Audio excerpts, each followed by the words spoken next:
Welcome to a very special edition of Israel Under Fire. I'm Erick Stakelbeck, and I wanted to start tonight with a quick reminder, because it seems, sadly, that far too many have already forgotten that some 240 people, including toddlers, the elderly, and U.S. citizens, are still being held captive by Hamas terrorists in Gaza.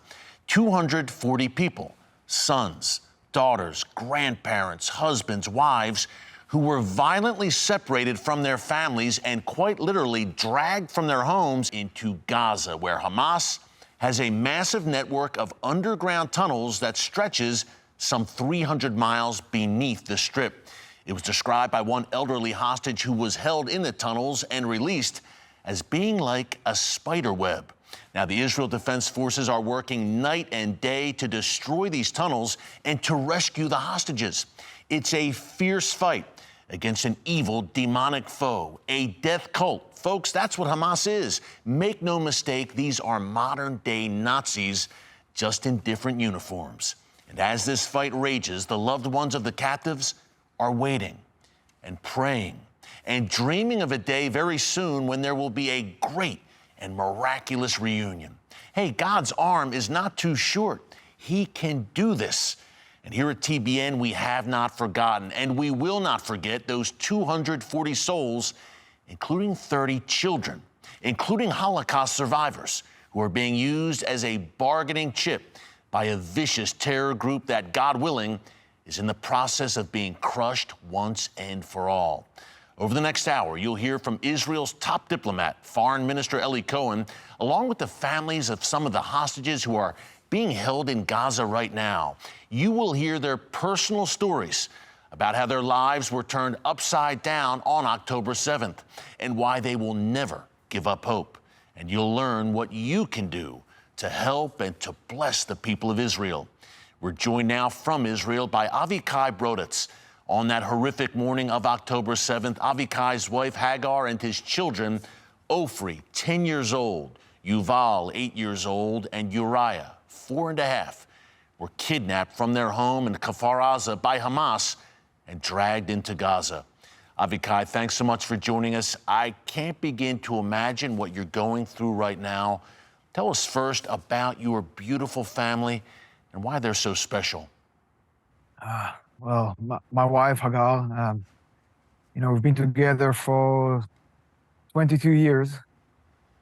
So, it's more than half my life that I'm together with each other. I love her so much. We've gone through everything together. The good times and now the bad times, but I know we'll go back to good times. I hope it will be soon. Our love is just endless, and just miss her so much. And I'm waiting for all of them, but I just love her so much. So waiting for her to come back home, so we can be together again. My eldest, she's my daughter, so my only daughter. She's everything to me. She, we sit around every day when she comes back from school, and we talk a lot, and she teaches me everything, and I try to teach her a few things. She just celebrated her birthday on October 8th, so it was on that Sunday after it all happened on that Saturday. So the day after it was her birthday, but we were meaning to celebrate on Saturday.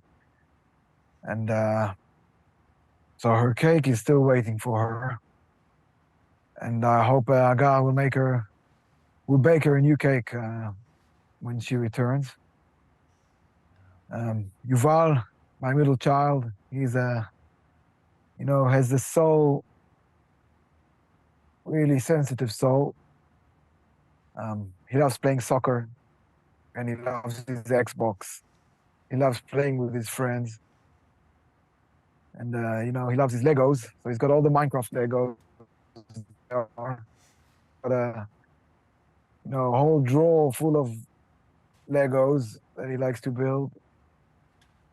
He likes to play soccer, you know, inside the house with his brother, with Uya. And Uya, he likes to play outside a lot. So he likes to play in the mud.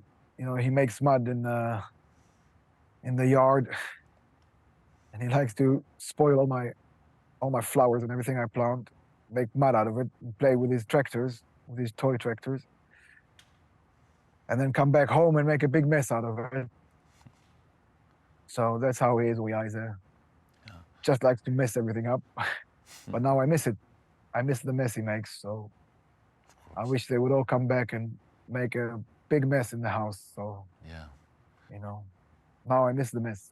And we pray that that's going to happen very soon, Avikai. This is almost too painful to even ask you, but can you recount at all what you remember about the events of October 7th? Your community, Kfar Aza, a beautiful community, a little over a mile from the Gaza border. Some 70 Hamas terrorists stormed your community and carried out unspeakable atrocities and, of course, carried hostages captive back to Gaza. What do you recollect from that day? You know, I can recollect mostly what I felt going through all of this. You know, my family was taken from me on that day, along with a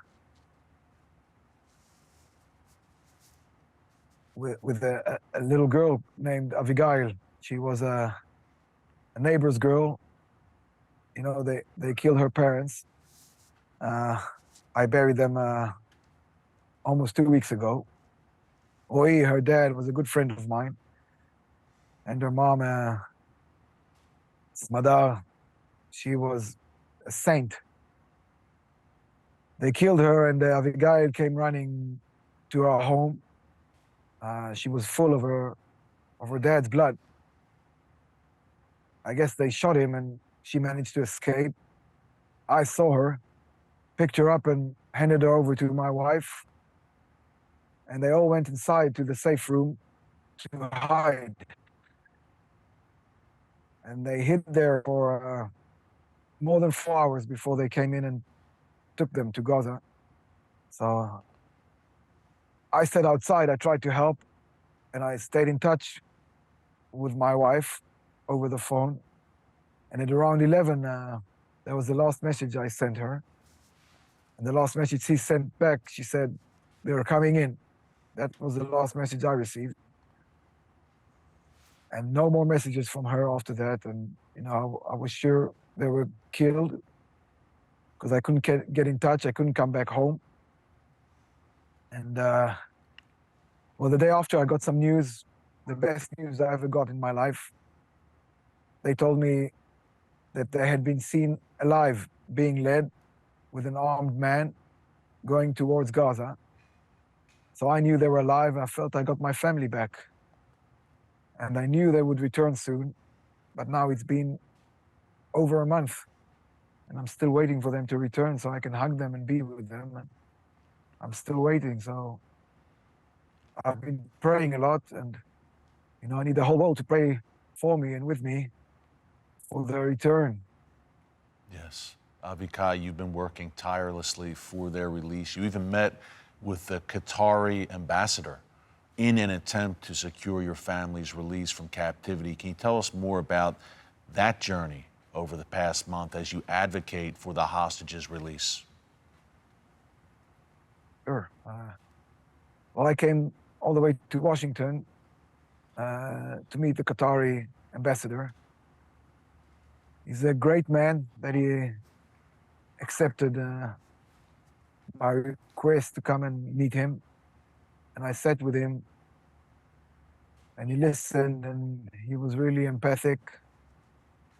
And he gave me a lot of hope that my family would be released and all the children that were taken will be released. And, I know everybody's working hard to do that. And I know he's been doing a lot for that cause. And I really hope for it, to solve and to have my family back. Avikai, you are a hands-on family man. Your family is your life. We know that. And our viewers at TBN around the world watching right now are praying for you. I want you to know personally, and praying for every member of your family. Again, your wife Hagar, Ofri, Yuval, and Uriah, your beautiful children. What more can we do? Is there anything we can do to help? Because I know people watching right now want to help in some tangible way. What can we do? What can we do to help? Well, a lot of people have been praying for me. I've been praying myself. I went to the Wailing Wall, and we had a big prayer, and I think everybody in Israel is praying. And, I think a lot of pressure needs to be put for all the children and all the women and all the hostages to be released, to return to their families. I think all the media should do their side of this bargain, to put pressure on the sides to release the hostages. And all the leaders of the world should do their part in putting pressure to release the hostages and doing all they can for this cause. It's such an obvious humanitarian cause that women and children shouldn't be held captive. They shouldn't be part of any conflict.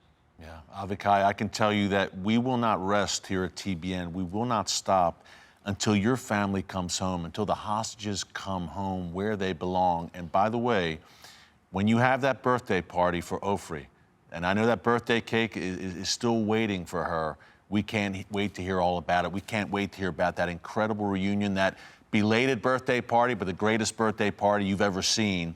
That's coming soon. We're praying that, Avikai, and we believe God can do that. Thanks so much for joining us, my friend. Hang in there. We will see you again soon, Avikai. God bless. Folks, this is probably the toughest program I've ever hosted, and you can see why. You just heard Avikai's story, and there's more to come, but we need to hear it. We need to know. First of all, as intercessors, as prayer warriors, we need to know how to pray for such a time as this.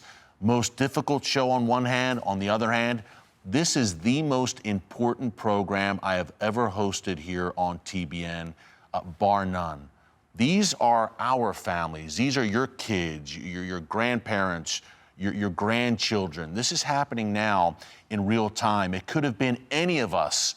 These families were wrenched, literally taken from their beds early in the morning of October 7th and dragged into the bowels of hell in these tunnels beneath Gaza. But we believe that God has a good plan here for a miraculous rescue mission, that these hostages, against all odds, will come home. They will be reunited with their families. And the government of Israel right now is doing everything it can to make that a reality. We're joined now by the man who's the point man, really, on those efforts in many ways. Israel's top diplomat, Foreign Minister Eli Cohen, joins us right now from Jerusalem. Minister Cohen, it's great to see you again. I wish it was under better circumstances, of course.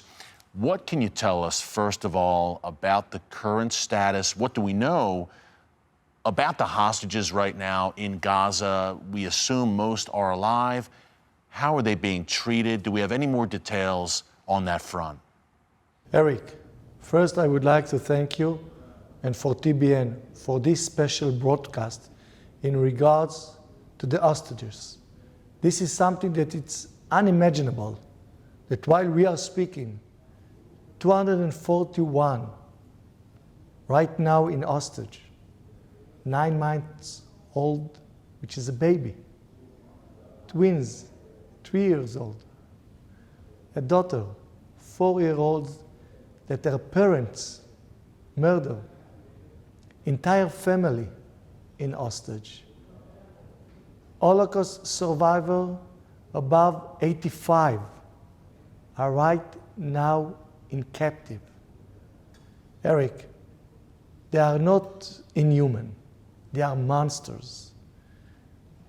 As we speak in right now, which more than 4 weeks since the 7th of October, even the Red Cross did not met the hostages yet. Part of them injured. There is sick people between them. Minister Cohen, it seems that the world, unfortunately, has a very short memory. Can you remind our viewers of the horrors of October 7th? I know it's difficult even to talk about it, but why Hamas did this, why Hamas dragged hostages back to the bowels beneath Gaza, and what this terror organization is all about. I just came from a film of 46 minutes, which described the atrocities that made by Hamas. After President Biden saw part of the atrocities, he said that Hamas, they are worse than ISIS. What you are seeing there, how they rape women and then burn them after, how they beheaded people, how they murdered children's entire family. They had few goals: to murder as much Jews as they can. And as Hamas said, from the day first of the establishment, their wishful is to destroy the state of Israel, the state of the Jewish people. Despite the obvious evil of Hamas, we have some in the world calling for an immediate ceasefire now before Israel gets a chance to finish the job and decisively crush Hamas. Minister, talk about why that would be so dangerous for Israel, a premature ceasefire, and for the world if Hamas were left to fight another day and if a ceasefire was called too early.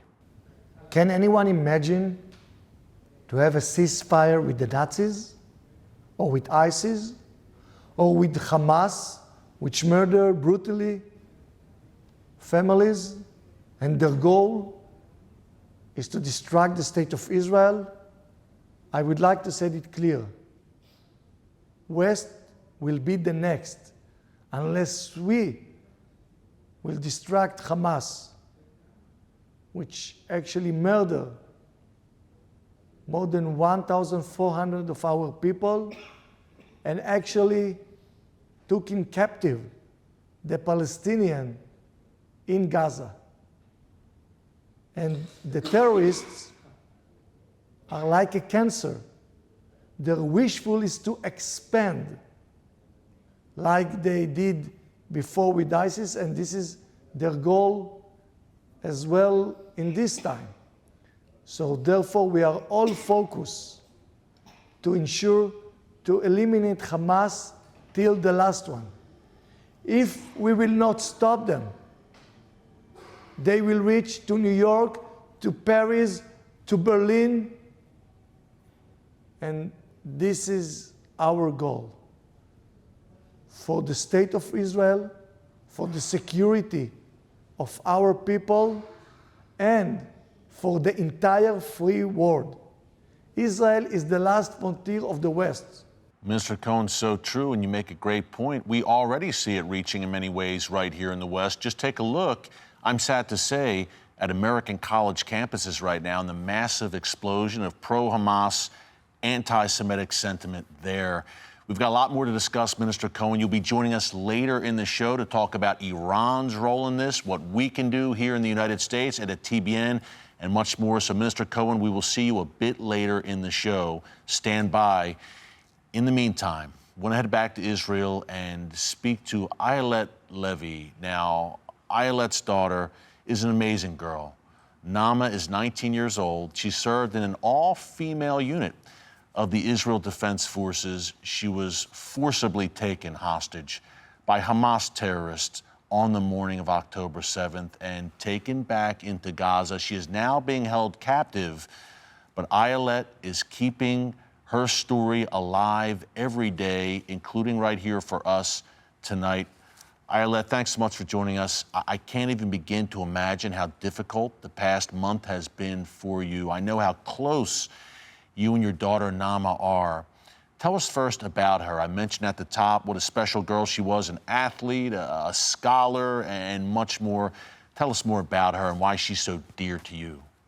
She didn't have a chance yet, actually. She finished her high school and then had 1 year of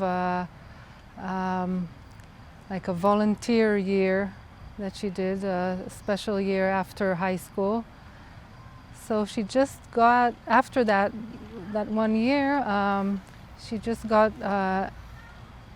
basic training, and then 2 days before October 7th, she was she arrived at Nahal Oz. So she didn't really have a chance to be there yet.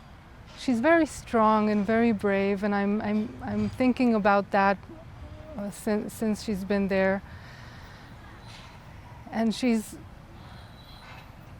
gentle, and she doesn't talk so much. She doesn't speak so much. She's a girl of actions. She's always been an athlete, and she was in training for triathlons, and then she was a tennis player. And in her high school, she studied. She majored in diplomacy, and these are the things that are important for her. And her volunteer year, they do like Israeli social studies, and they work with different populations. She was volunteering in a kindergarten for African refugees in Eilat. This was what she did this year. And I said she doesn't talk so much, but every day, at the end of the day, we always had that conversation that we talk to each other, and she tells me what went on that day, and what were the difficult parts and what were the good parts. And I miss those talks so much. I keep talking to her now all the time. And I tell her, you do your thing, you know what to do, you're tough. Ayelet, Nama was so special, and we can see your face light up when you talk about her. I hate to even bring this up, but we have to, because people need to know. The events of October 7th, when Nama and her all-female unit of the Israel Defense Forces were ravaged by Hamas and dragged into Gaza. Tell us more about that morning and how you found out about it. Well, the day started at 6:30. The sirens went off in where we live in Ra'anana. So I was downstairs with the kids to the safe room, and then when we went back upstairs, I texted Nama and I said, "Are you okay?" I said, she answered, "We're in the safe room," and I've never seen and heard anything like this in my life. At this point, we didn't know anything that was going on. We didn't know, we didn't have a clue. I just thought there were probably missiles from Gaza. And that she's hearing them very loud, the launches, because she's very close. She's never been so close. It was just her second day there. And so I wasn't very alarmed at this point. So a few hours went by, a couple of hours. I was planning to go visit her that Saturday with my boys. And I had all the food ready and things that she wanted me to bring her. But then I understood that we can't really go anywhere because things were unclear.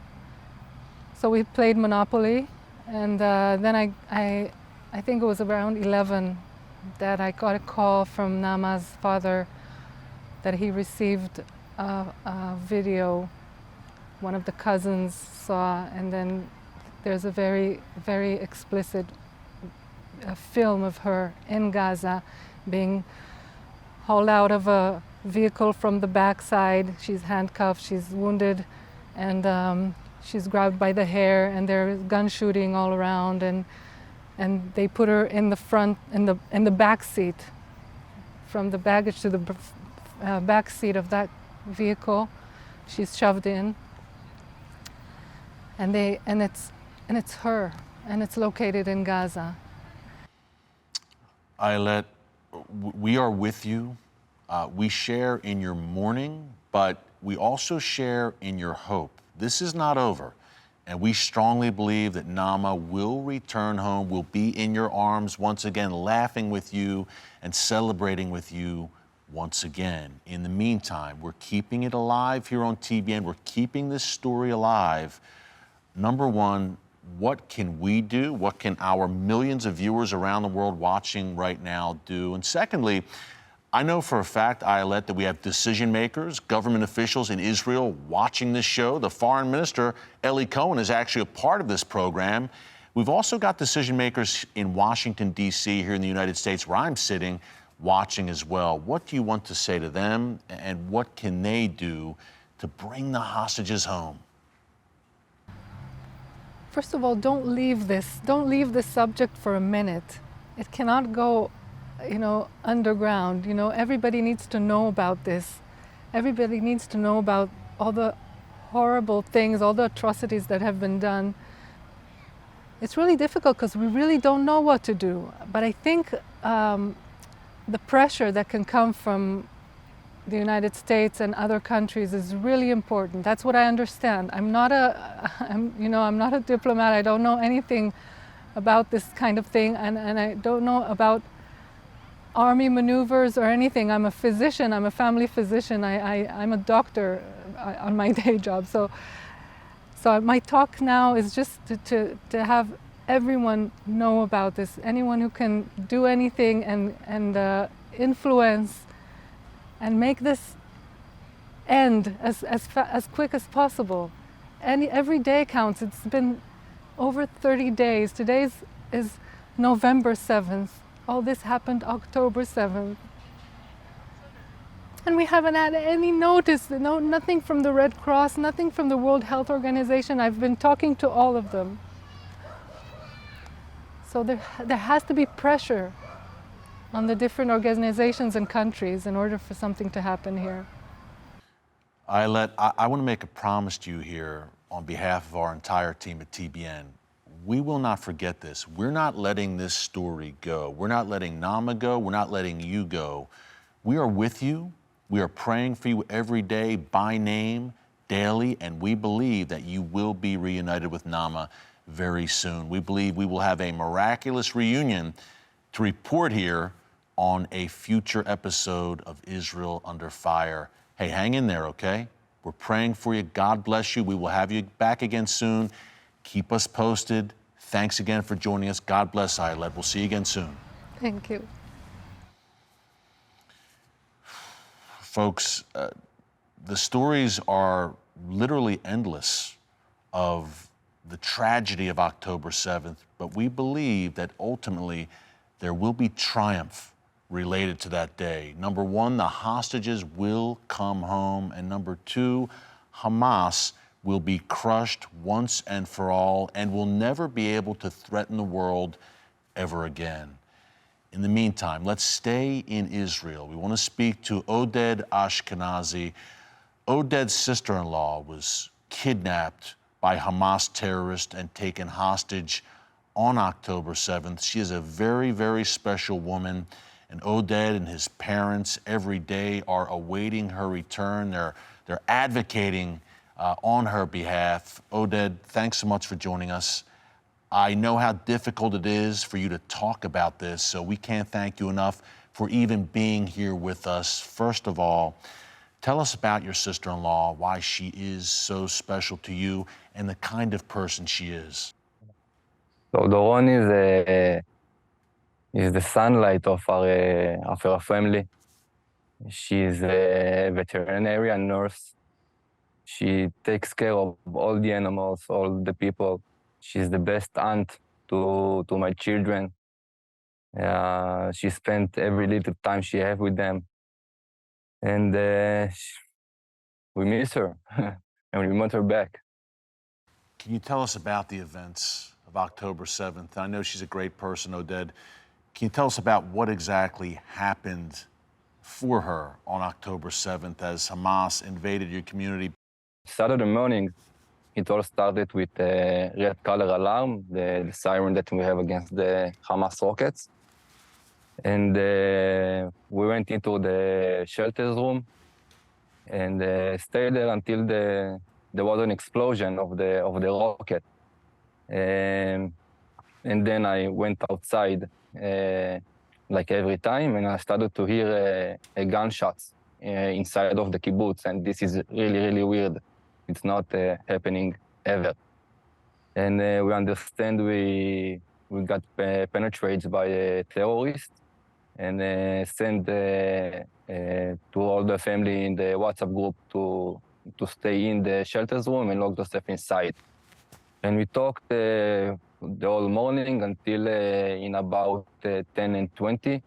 Doron talked with her mother on the phone and tell her the terrorists are around her house, and she can hear gunshots. And the call was disconnected. And about 10:30 a.m., she sent a voice message to our friends that said, they caught me. And we never hear from her again. And we don't know what happened to her after that. Oded, tell us how, on a personal level, I can't imagine how difficult this is for you, for your parents. It's been over a month now. How are you coping with this? Yes. How are you getting through this? Day by day, we're trying to do everything that we can to bring her back, talk to whoever we can, and try to stay positive for the kids. And I have 2 little children. I need to stay positive for them and tell them that she will come back, and that we're doing everything for this to happen. How are you personally raising awareness about Doron and the situation?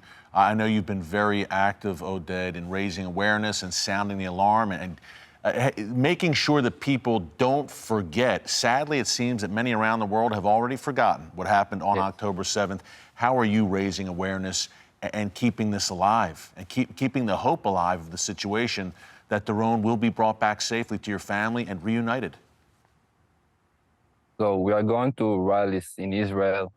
We're making the noise that we can make, and talk to whoever we can, to the Ministry of Defense and the people from the government. Tell them to do everything to bring them back. And yes, like you said, the world is starting to forget what happened to us on the 7th of October. It was an Holocaust. It was a massacre. They came in to murder us. They came into my house. I have 2 big dogs, and probably they scared them. But they left for me a hand grenade in the balloon gas that they didn't explode it. So I was saved by a miracle. And and now they're all starting to believe their lies.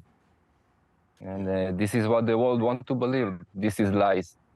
Oded, we are praying for you, my friend. Hang in there. We're praying for your family. And we hope to have you back soon with an update, a great update of the miraculous return of your sister-in-law. Oded, God bless. Thanks again for joining us. We'll see you again soon. Thank you very much. Thank you. Folks, the stories are difficult to hear at times, but they're also encouraging to me. We are putting a human face on the hostages, and it's encouraging in that I know that God is moving. Number one, that he still sits on the throne. And that number two, these are beautiful, wonderful people who are loved. And I'm encouraged because I know that you, watching right now, are going to take this information and you are going to become advocates for these hostages. And number one, the best place to start, and where I know you will start, is prayer. It sounds very simple, but prayer works. Time and time again, the Bible is filled with stories, including in the land of Israel, of all places, of how prayer works and God works in a mighty way when his people start to move. So let's do it. That's really why we're doing this program at TBN. Number one, to raise awareness, of course, but number two, hey, we can raise awareness. We can get upset about it, get angered by it even. But at the end of the day, we want you to walk away from this program with a call to action. Here are your marching orders as prayer warriors so to speak, as intercessors, get on your knees and let's really move mountains here in the name of the Lord. So we're joined now by Inbal Perry, and her father, 79 years old, was taken into captivity in Gaza. Yes, I said 79 years old, folks. Hamas did not discriminate when it came to taking hostages, whether it was toddlers, grandparents, mothers, Holocaust survivors. Chaim is 79 years old. He's in Gaza right now. We believe he's coming home soon, and Inbal is here to tell us about him. Inbal, thank you so much for joining us. We can't imagine how difficult it is, but tell us about Chaim and why he's such a special man. Hi, thank you for having me. Thank you for hearing me. It's very important for me and my family. I really think that story should be kept on hearing to everyone around the world and in Israel. On October 7th, Saturday morning, my father was taken from his house by the hand of Hamas. Only 2 weeks later, when the two elderly women released from Hamas prisoner, we only then learned that my father is alive and he's okay. That's the only thing we heard from him until today. I can't imagine, Inbal, the terror, the horror that you felt, that your father felt. Again, your father is 79 years old, number one. Number two, he was a peace activist who actually worked to help children in Gaza and bring them to Israel for treatment. Talk more about his life's work and his approach to the Palestinians. Yeah, that's right. My father lives in this kibbutz since the 60s. They always had very good relationship with the people from Gaza. They helped them in many ways. As you said, my father is a peace activist. He all the time, all of his life, he's doing everything to make the people of Gaza live better as much as they can, and helping them, like you said, helping them, driving them from the border to Israeli hospitals so they can get treatment that they cannot get in Gaza. We pray that his optimism, right now, obviously, he is in such difficult circumstances in Baal. We pray that optimism is still there for him in Gaza. What do you want to see? Obviously, you want your father freed, number one. And it's hard to get details right now about where exactly they're being held. But what is your hope here? Obviously, your father comes home. Of course, we want to see them, all of the kidnapped people. As you know, babies, small children, and my father, who is 79, and his friends, that they are also 80 years and older. Some of them need medication. We don't know how long they can stay in the condition that they are, which we don't really know what those conditions are. Yeah. Inbal, this is a double tragedy for you. We have to mention your father dragged into captivity by Hamas, but your younger brother was murdered by Hamas terrorists on October 7th, along with his girlfriend. Could you tell us about your brother, the kind of man that he was? My brother, Daniel Darlington, is a British citizen. He was born and raised in Manchester. He is my brother from my mother's second marriage. He was 34 years old. He came to visit a lot. Every year he came to visit us, me and my other brother. He loved the kibbutz. He had many friends there. He was a photographer. He was a beautiful person. And on that terrible Saturday, actually he was supposed to come back to me. I live in the center of Israel. He was supposed to come back to me on Friday night. And he said, you know what, I'm going to stay another night, and then a friend will give me a ride to back to your house. And unfortunately, on Saturday morning, terrorist broke into the house he was staying in, a friend's house, and shot him and his German friend. Shot him, murdered him inside the safe room he was in. Inbal, we can't thank you enough for joining us. We can't imagine what you are going through right now, but I want to assure you, we've got millions of people watching this program right now who are praying for you, for your family, for comfort, for peace, for shalom, for you and your family during this unimaginable time. And we are praying every day around the clock that your father and the other hostages are brought home safely and he'll be in your arms once again. Inbal, God bless you. Thank you so much for joining us. We will talk to you again soon. Keep us posted. We appreciate it. Thank you so much. Thank you so much for hearing me. Your support is so important for me and my family. And we need your hugs, and thank you so much.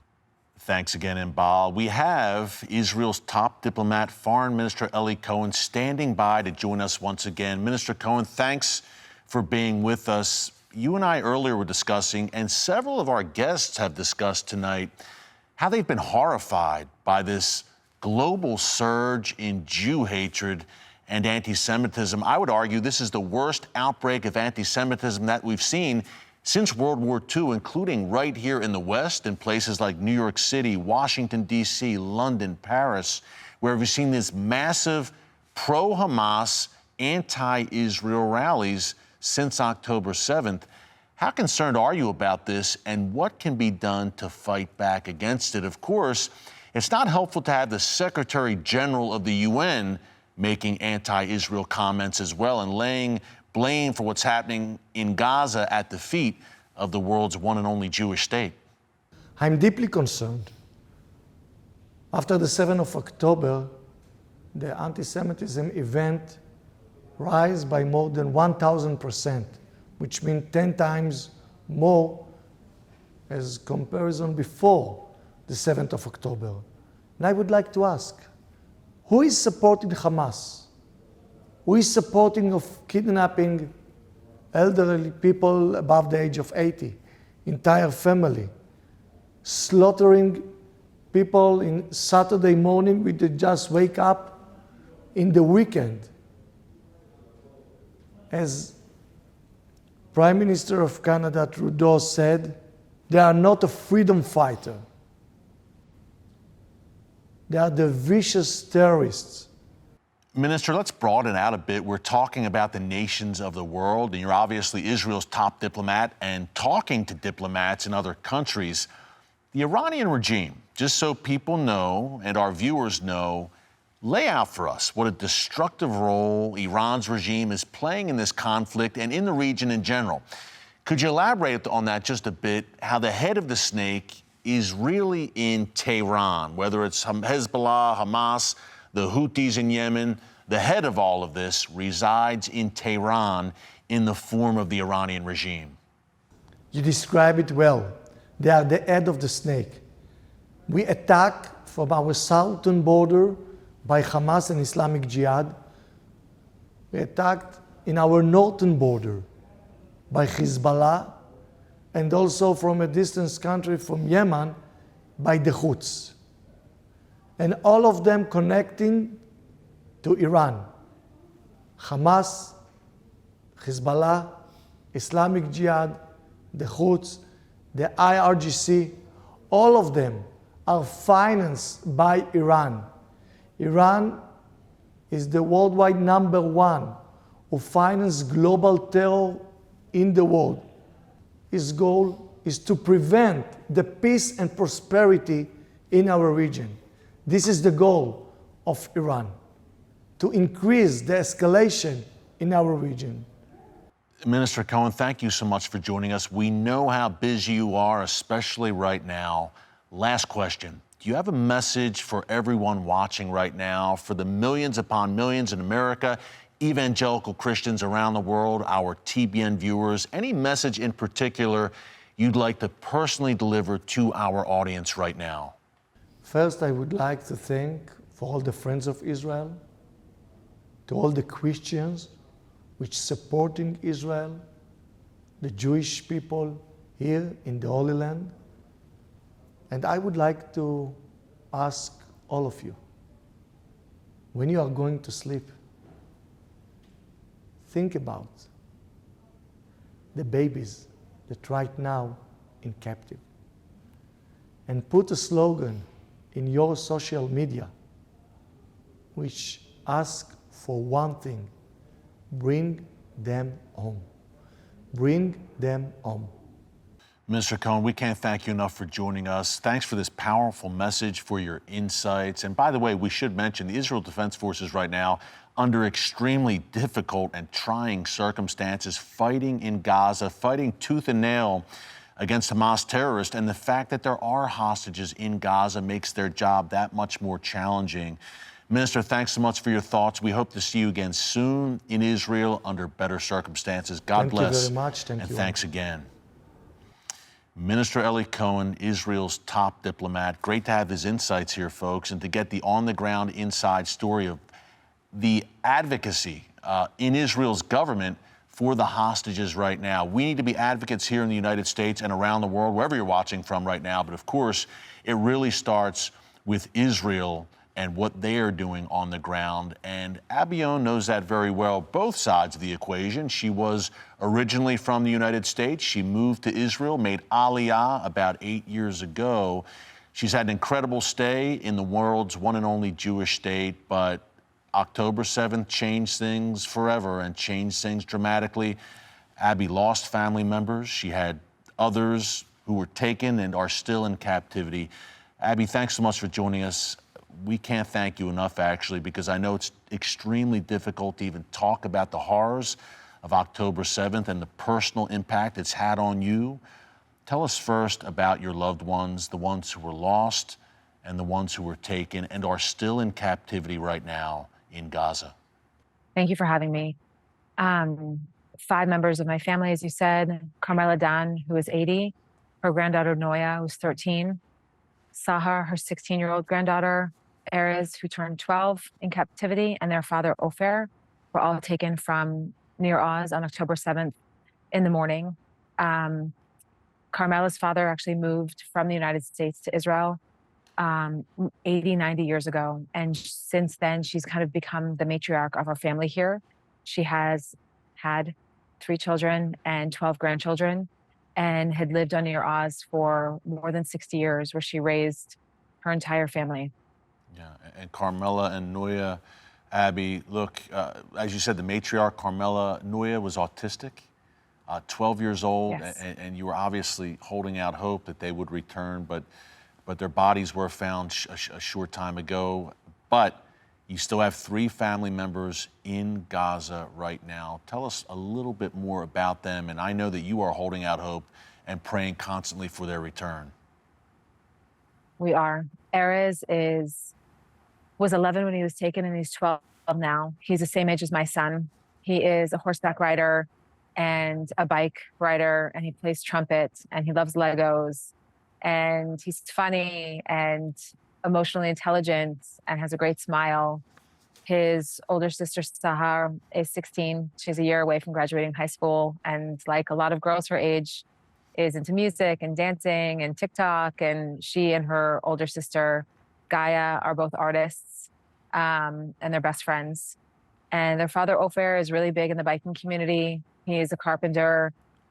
He is the one who will always make the room break up laughing. And they escaped through their window on October 7th, we know around 8 in the morning.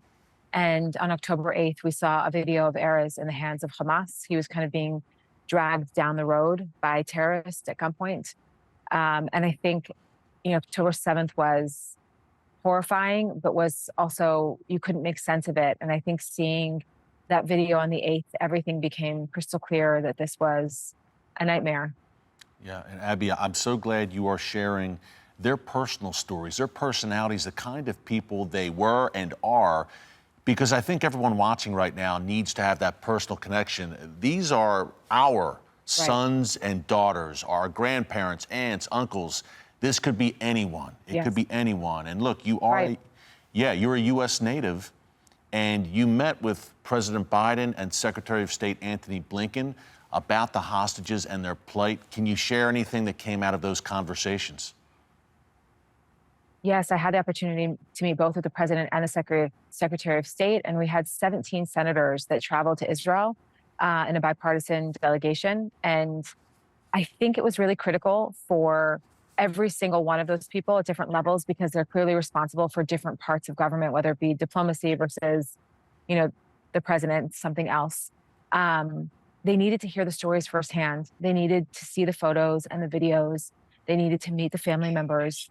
And they needed to feel the personal connection, as you're saying, to us and to our family members in order to turn that around into diplomacy and law that will condemn Hamas, that will demand the release of the hostages, and that will ensure that this doesn't happen again. And I think, I don't know any American in Israel right now that has felt, we've all felt very proud of the American response. It's been coordinated and supportive. And now we want just to see action. We know this is deeply complex, but we really want to see action.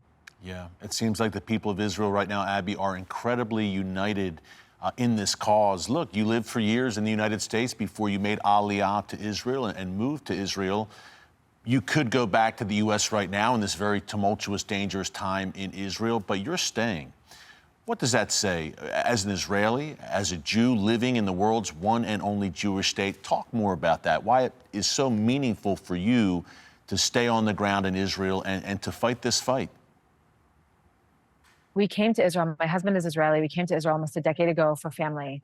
His immediate family is here and my extended family is here. And up until the 8th, my father was also here. He'd been living here for 3 years. And so for us, family comes first. And I think you never walk away when you have the opportunity to fight and support them.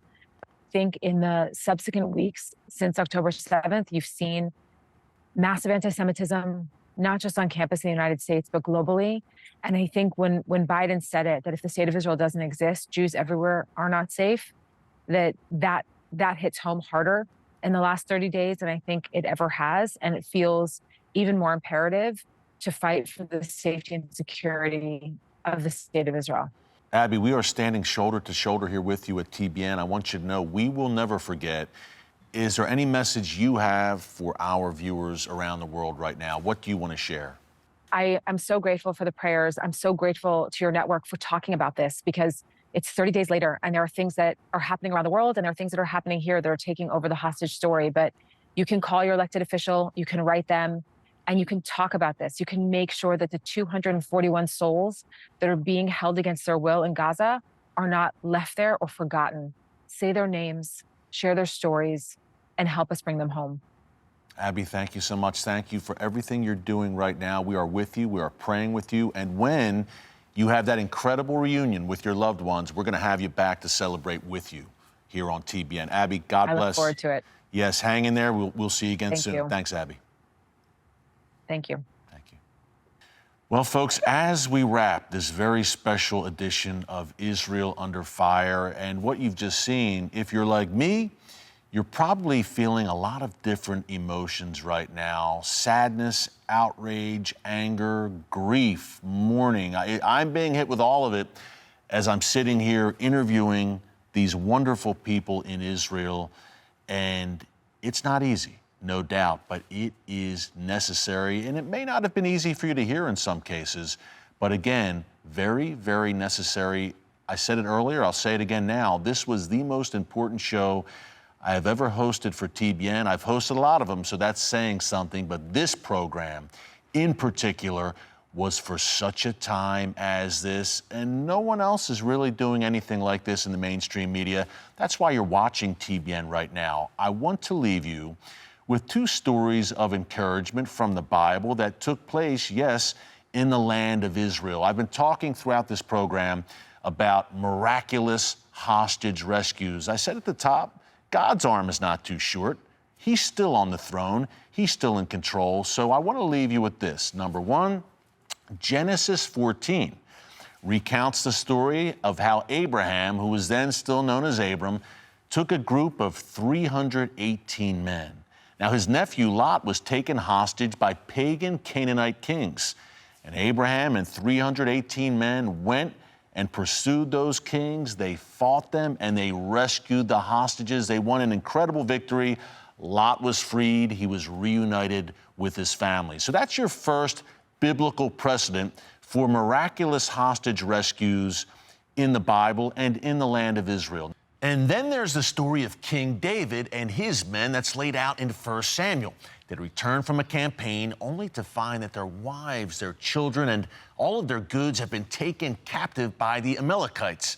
Now, David cried out to God, and God told him to pursue.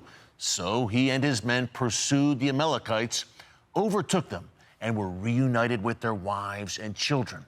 Both of these biblical hostage rescue stories seemed completely improbable until God stepped in. And as the brave soldiers of the Israel Defense Forces are fighting Hamas house to house right now in Gaza and preparing to even venture into those terror tunnels and find the hostages, we're praying for a modern-day rescue miracle that will echo throughout the ages. By the way, Israeli Prime Minister Benjamin Netanyahu has said he will not agree to a ceasefire unless all 240 hostages are freed. As world pressure increases on Israel to let up before the job is finished, we need to continue to raise our voices and stand with Israel and the hostages now more than ever. Because as anti-Semitism explodes throughout the world, it's becoming increasingly clear that if the body of Christ doesn't step up and shine a light in the growing darkness, then no one else will. Thanks for watching, and God bless.